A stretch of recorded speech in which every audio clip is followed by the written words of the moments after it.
নমস্কার বন্ধুরা, Sunanda kitchen and blogs চ্যানেলে আবারও তোমাদের স্বাগত জানাই। আজকে কিন্তু আমি বানাবো এই যে বেগুন দেখতে পাচ্ছ, আর রান্নাঘরে কিন্তু আমি রুই মাছ কেটে ধুয়ে রেখে দিয়েছি। তো তোমরা যদি প্রথমে বলে রাখি, তোমরা যদি ফিশ কাটিং ভিডিও দেখতে চাও বেশি বেশি করে কমেন্ট করো, আমি ফিশ কাটিং ভিডিও তোমাদের অবশ্যই কিন্তু দেখাবো। তো বন্ধুরা, এই যে বেগুন দিয়ে রুই মাছ দিয়ে আজকে কিন্তু আমি বেগুন দিয়ে রুই মাছের টক বানাবো, কিন্তু একেবারে আলাদা রকমভাবে বিভিন্ন স্পেশাল মশলাই, এবং তার সঙ্গে আজকে থাকবে এই যে দেখতে পাচ্ছ সিম নিয়ে নিয়েছি আমি বেশ অনেকগুলো। তো আজকে বানাবো আমি চিংড়ি সিম ভর্তা। এর আগে তো আমি শুধু সিম ভর্তা বানিয়ে তোমাদের দেখিয়েছি, এখন আমি কিন্তু তোমাদের এই চিংড়ি মাছ দিয়ে সিম ভর্তা বানিয়ে দেখাবো, যেটা খেতে আরও বেশি সুস্বাদু এবং দারুণ হয়। মুখে লেগে থাকার মতো দুটো রেসিপি কিন্তু আজকে আমি বানিয়ে তোমাদের দেখাবো। অবশ্যই কিন্তু তোমরা পুরো ভিডিওটা দেখবে। আর আমার এই চ্যানেলটা অবশ্যই যে সমস্ত বন্ধুরা এখনও পর্যন্ত সাবস্ক্রাইব করে নাওনি, তোমরা সাবস্ক্রাইব করে পুরো ভিডিওটা অবশ্যই দেখতে থাকো। এবং ভালো লাগলে কোন রেসিপিটা বেশি ভালো লেগেছে সেটা অবশ্যই কমেন্টে লিখে যেতে ভুলো না। তো বন্ধুরা, তোমরা আর কে কী রান্নার রেসিপি দেখতে চাও অবশ্যই কিন্তু সেটাও কমেন্টে লিখে যেও। আর তো চলো রান্নাঘরে গিয়ে পুরো রান্নাটা তোমাদের করে দেখাই। বন্ধুরা, আমি কিন্তু এই যে যা যা সবজিপত্র লাগবে সব কেটে ধুয়ে রেখে দিয়েছি। আর এই মাছে দেখো আমি লবণ হলুদ মাখিয়ে নিয়েছি, আর কড়াইতে দেখো তেল গরম হতে বসিয়ে দিয়েছি। তো তেলটা কিন্তু খুব ভালোভাবে গরম হয়ে গেছে। মাছের পিসগুলো কিন্তু এখন দিয়ে আমি খুব ভালো করে ভেজে নেব। তো এখন দিয়ে দিচ্ছি মাছের পিসগুলো গরম তেলের মধ্যে।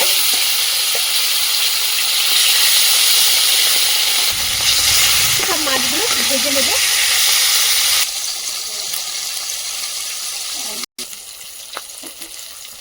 তো বন্ধুরা, আমার কিন্তু খুব ভালো করে লাল লাল করে মাছগুলো ভেজে নিয়েছি। আর এই রেসিপিটা বানানোর জন্য মাছগুলো একটু লাল লাল করেই ভাজতে হবে।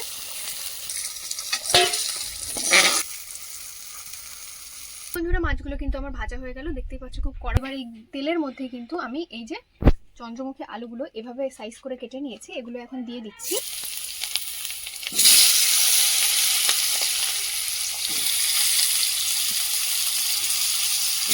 এরই সাথে কিন্তু আমি এই যে বেগুনগুলো দিয়ে দেবো। আর বেগুনগুলো কিন্তু আমি একই রকম সাইজ করে কেটে নিয়েছি, কেটে ধুয়ে রেখে দিয়েছি।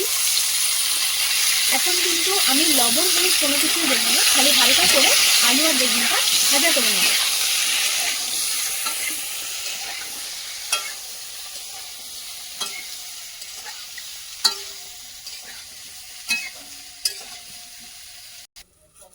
তো বন্ধুরা, আমি কিন্তু এই যে আলু এবং বেগুনটা চাপা দিয়ে কিছুক্ষণ ভাজা করে নিয়েছি। অল্প একটু ভাজা হয়ে গেলে কিন্তু আমি নামিয়ে নেব। তো এখানে দেখতেই পাচ্ছ আলু আর বেগুনটা হালকা করে ভাজা ভাজা করে নিয়েছি, এখন কিন্তু আমি তুলে নেব।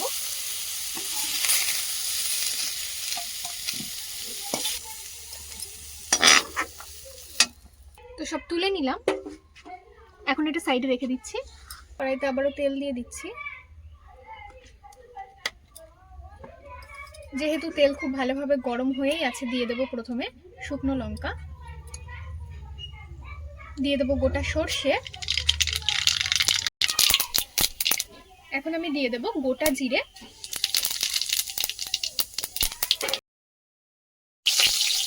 তো তেলের মধ্যে কিন্তু আমি কারি পাতাও দিয়ে দিয়েছি, ভালো করে কিন্তু ফোড়ন করে নিয়েছি। এখন এখানে দেখতেই পাচ্ছ পেঁয়াজ কুচি নিয়ে নিয়েছি, পেঁয়াজ কুচি দিয়ে দেবো, রসুন কুচি দিয়ে দেবো। তো বন্ধুরা, পেঁয়াজগুলো কিন্তু আমি সুন্দর করে ভাজা ভাজা করে নিয়েছি। এখন এখানে দেখতেই পাচ্ছ টমেটো কুচি নিয়েছি, আর সাথে দেখো ছাড়ানো মটরশুঁটি নিয়ে নিয়েছি। এখন এগুলো কিন্তু একসাথেই দিয়ে দেবো, দিয়ে এটাও হালকা করে একটু ভাজা ভাজা করে নেব।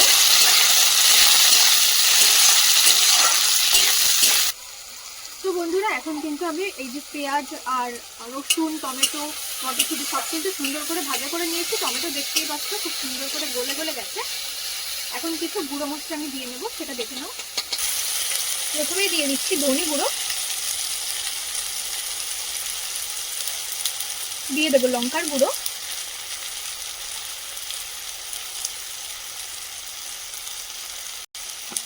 দিয়ে দেবো হলুদ গুঁড়ো,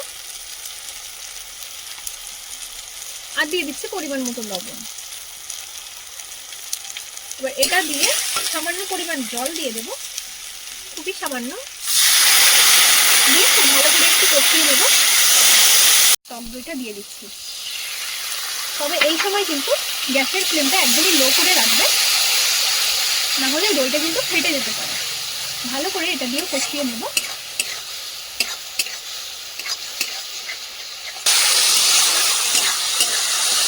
মশলাটা খুব ভালো করে কষে নিয়েছি। এখানে দেখতে পাচ্ছ এখানে তেঁতুলের পাল্প ভালো করে তেঁতুল গুলিয়ে নিয়েছি এবং তেঁতুলের যে দানা থাকে সেটা কিন্তু ফেলে দিয়েছি। এটা কিন্তু এখন দিয়ে দেব। এটা দিয়ে আরেকটুখানি ফুটিয়ে নেব।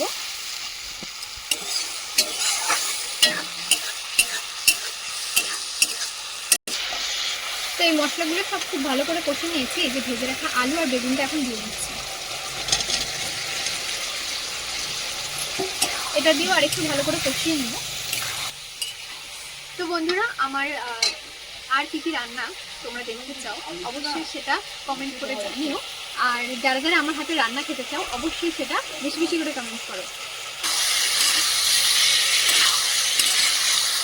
তো বন্ধুরা, মশলা কষানো ভালো করে হয়ে গেছে, জল দিয়ে দিচ্ছি। আরো খানিকটা জল দেব।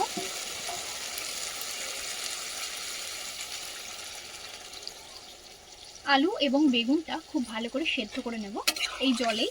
তারপরে কিন্তু ভালো করে সেদ্ধ হয়ে গেলে তারপরে ভাজা মাছগুলো দিয়ে দেব। তো বন্ধুরা, এখনই কিন্তু এতে যেহেতু তেঁতুলের পাল্প দেওয়া আছে এবং তার সাথে টক দই দেওয়া আছে এবং সেই দুটোরই টক ভাবটা স্বাদটা একটু ব্যালেন্স করার জন্য আমি দিয়ে দেব চিনি। এই যে আমি কিছু পরিমাণ চিনি নিয়ে নিয়েছি, তো এটা এখন দিয়ে দিচ্ছি। মিশিয়ে দেব ভালো করে।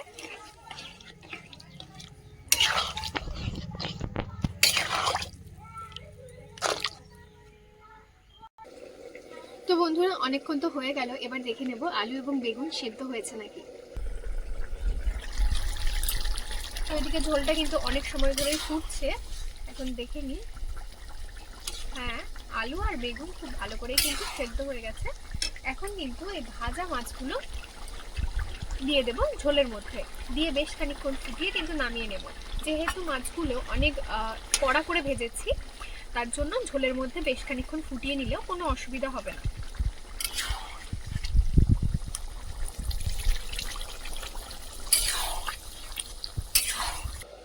তো বন্ধুরা, এবার দেখে নেব যে মাছের রান্নাটা হয়ে গেছে নাকি। খুব সুন্দর করে কিন্তু আমি অনেকক্ষণ ফুটিয়ে নিয়েছি। আর এদিকে দেখো খুব সুন্দর করে কিন্তু মাছটা ভালো করে ঝোলের সঙ্গে মিশে গেছে। এবার কিন্তু নামিয়ে নেব, ঢেলে নেব। এই রান্নাটা কিন্তু একেবারে মাখো মাখোই হবে।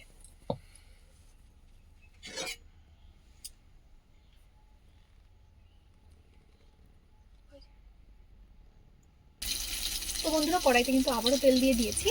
আর এখানে আমি কিন্তু সিম ভর্তা বানানোর জন্য বেশ কয়েকটা শুকনো লঙ্কা নিয়ে নিয়েছি, সেটা কিন্তু একটু লাল লাল করে কড়া করে ভেজে নেব। তো বন্ধুরা, এটা কিন্তু খুব সুন্দর করে ভাজা হয়ে গেছে, এবার তুলে নেব। তো বন্ধুরা, এবার কিন্তু এই যে গোটা গোটা রসুন যেগুলো ছাড়িয়ে রেখেছি সেগুলো কিন্তু তেলের মধ্যে দিয়ে দিচ্ছি। লবণ হলুদ ছাড়াই কিন্তু একটু লাল লাল করে ভেজে নেব। তো বন্ধুরা, আমি এখানে কয়েকটা চিংড়ি মাছ নিয়ে নিয়েছি, যেটা দিলে খুব সুন্দর টেস্ট হয়, তো দিয়ে দিলাম।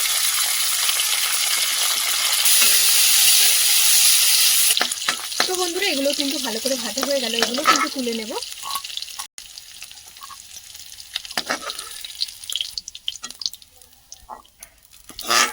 তো বন্ধুরা, কড়াইতে যে পরিমাণ তেল আছে সেই তেলের মধ্যে এই যে কেটে ধুয়ে রাখা সিমগুলো দিয়ে দেবো। সিমগুলো কিন্তু আমি ভালো করে দুই পাশের এই যে খোসাগুলো ছাড়িয়ে আমি কিন্তু অর্ধেক করে কেটে নিয়েছি। বেশি ছোট বা বড় রাখলে কিন্তু ভালো লাগবে না, বাটতে অসুবিধা হবে। হালকা একটু নাড়াচাড়া করে কিন্তু এর মধ্যে খানিকটা পরিমাণ জল দিয়ে দেবো।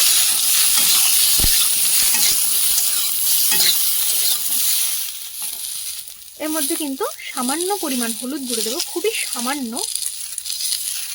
ব্যাস এইটুকুই। আর এর সাথেই আমি কিন্তু দিয়ে দেব খুব সামান্য পরিমাণে লবণ। এবার একটু নাড়াচাড়া করে নিলাম। এখন কিন্তু দিয়ে দেবো আমি অল্প জল। এখন এই জলটাও কিন্তু ভালো করে এই সিমগুলো সেদ্ধ হয়ে যাবে এবং জলটাও শুকিয়ে যাবে। এটা চাপা দিয়ে রেখে দেবো, আর ওদিকে শিলনোড়ায় আমি বাকি মশলাগুলো বেটে নেবো ততক্ষণে। তো বন্ধুরা, আমি কিন্তু এই যে অল্প খানিকটা সর্ষে নিয়ে নিয়েছি, কালো সর্ষে, তোমরা চাইলে কিন্তু সাদা সর্ষেও দিতে পারো। তো তোমরা যদি কখনো এই যে কাঁচা সর্ষে দিয়ে এই সিম ভর্তা না বানিয়ে থাকো তাহলে অবশ্যই কিন্তু আমার কথা শুনে বানিয়ে দেখবে। আর আমি যেভাবে বানাচ্ছি আজকে সেভাবেই দেখবেন। এর সঙ্গে কিন্তু খানিকটা পরিমাণ লবণ দিয়ে দিচ্ছি, দিয়ে এবার এর সাথে শুকনো লঙ্কাগুলো নেব, খুব সুন্দর করে বেটে নেব। আরো সামান্য পরিমাণ সর্ষে নিয়ে নিলাম, তোমরা কিন্তু তোমাদের পরিমাণ বুঝেই নেবে অবশ্যই। এবার এটা কিন্তু আমি জল ছাড়াই সুন্দর করে বেটে নেব।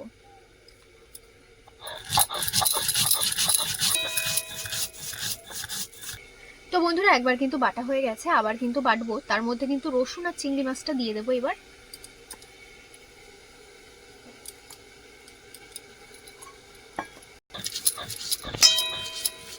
খুব সুন্দর করে মিহি করে বেটে নেব।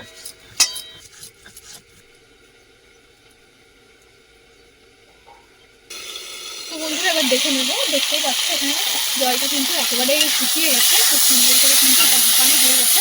এবার শুকনো কড়াইতে কিন্তু এভাবে একটু নেড়ে নেড়ে এর জলটা পুরোপুরি ফুটিয়ে নেব।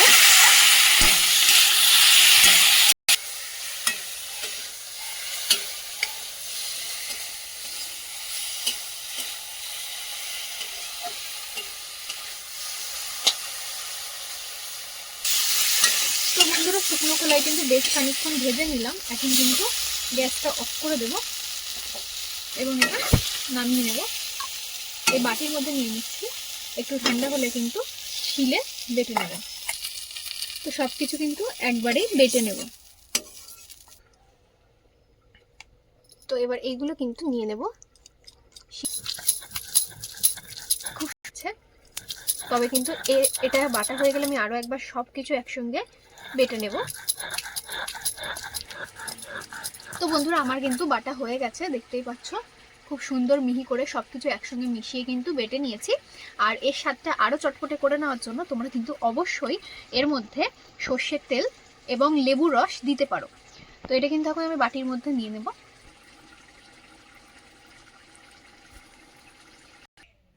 তো বন্ধুরা এখানে কিন্তু আমার বাটাটা একদমই রেডি। এর পাশাপাশি আছে যে মাছের তরকারিটা আমি বানালাম বেগুন দিয়ে রুই মাছের টক, সেটা কিন্তু তার পাশাপাশি আছে। তো বন্ধুরা এখানে যে বাটাটা লেগে আছে সেটা কিন্তু আমি গরম ভাতে সুন্দর করে মাখিয়ে নেব। খুব সুন্দর করে কিন্তু মাখিয়ে নিয়েছি, এটা দেখে কার কার জিভে জল আসছে অবশ্যই কমেন্টে লিখে জানিও। তো এটা আমি এখন খেয়ে বলবো কেমন হয়েছে।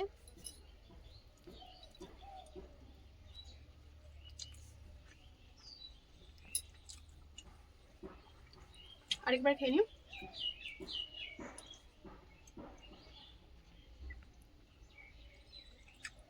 সর্ষে, শুকনো লঙ্কা, রসুন, তারপর চিংড়ি মাছ, অসাধারণ সমস্ত কিছুর ফ্লেভার পাচ্ছি, সমস্ত কিছু। সর্ষের যা ঝাঁজ, তার সাথে চিংড়ি মাছের একটা অতুলনীয় স্বাদ পাচ্ছি এবং শুকনো লঙ্কার ঝাল ঝাল, দারুণ লাগছে, দারুণ। তোমরা কিন্তু অবশ্যই বাড়িতে এটা বানিয়ে খাবে।